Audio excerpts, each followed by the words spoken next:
रानी दुर्गावती का जन्म 5 अक्टूबर 1524 को कालिंजर किले में हुआ था। उनके पिता राजा सालिवाहन चंदेल वंश के शासक थे।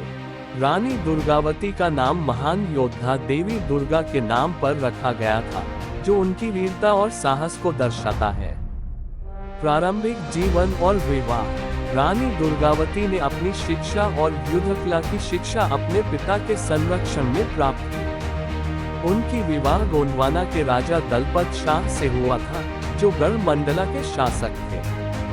दलपत शाह और रानी दुर्गावती का एक पुत्र हुआ, जिसका नाम वीर नारायण था।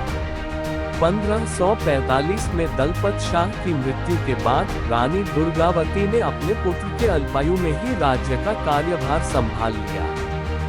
शासनकाल। रानी दुर्गावती ने गोंडवाना राज्य का शासन बड़ी कुशलता और वीरता से संभाला। उन्होंने अपने राज्य की रक्षा और विकास के लिए अनेक कार्य किए। उनकी शासनकाल में गोंडवाना ने आर्थिक, सामाजिक और सांस्कृतिक दृष्टि से बहुत प्रगति की। उन्होंने अपने राज्य की सीमाओं को सुरक्षित रखने के लिए एक मजबूत सेना का गठन किया और अनेक किलों का निर्माण करवाया। मुगल आक्रमण। 1564 में मुगल सम्राट अकबर के सेनापति आसफ खान ने गोंडवाना पर आक्रमण किया। रानी दुर्गावती ने बहादुरी से मुगलों का सामना किया। उनके पास सीमित संसाधन और सेना थी, लेकिन उनके साहस और रणनीति ने मुगलों को कड़ी चुनौती दी। नराई और गढ़ मंडला के पास हुए युद्धों में रानी दुर्गावती ने अपने अद्वितीय युद्ध कौशल का परिचय दिया। बलिदान। जब आसफ खां की सेना ने गोंडवाना पर भारी आक्रमण किया, तो रानी दुर्गावती ने अपनी अंतिम लड़ाई लड़ी। उन्होंने वीरता से युद्ध किया, लेकिन अंततः उनके पास मुगलों की विशाल सेना के सामने आत्मसमर्पण करने के अलावा कोई विकल्प नहीं बचा।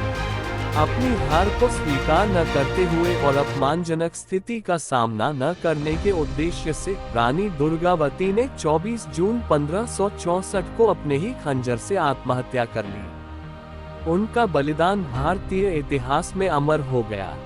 विरासत। रानी दुर्गावती की वीरता और बलिदान ने उन्हें भारतीय इतिहास में एक महान योद्धा रानी के रूप में प्रतिष्ठित किया है। उनकी गाथाएं आज भी मध्य प्रदेश और भारत के अन्य हिस्सों में गाई जाती हैं। उनकी स्मृति में जबलपुर में रानी दुर्गावती विश्वविद्यालय की स्थापना की गई है और उनके नाम पर कई स्मारक और संस्थान हैं। रानी दुर्गावती का जीवन और बलिदान हमें साहस, देशभक्ति और नारी शक्ति का उदाहरण प्रस्तुत करते हैं। उनकी कहानी से हमें प्रेरणा मिलती है कि विपरीत परिस्थितियों में भी धैर्य और वीरता से काम लेना चाहिए।